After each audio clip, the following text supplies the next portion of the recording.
Feel like your smartphone is draining your money?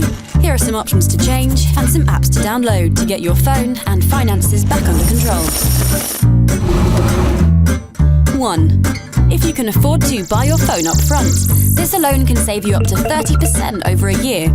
This also frees you up to switch to a pay-as-you-go SIM card, which is typically cheaper. 2. Limit one-click payments. Online transactions are convenient, but a lot of apps encourage us to make instantaneous financial decisions. To control impulse spending, keep your online shopping to your desktop. This also stops advertisers targeting you as effectively on your mobile. And here are 2 apps to download.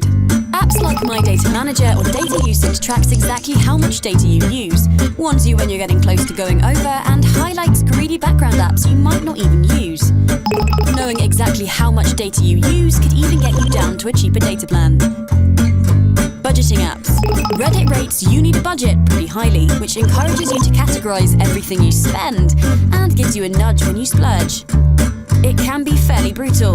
Drank too much last week? That's 1 day off your beach holiday.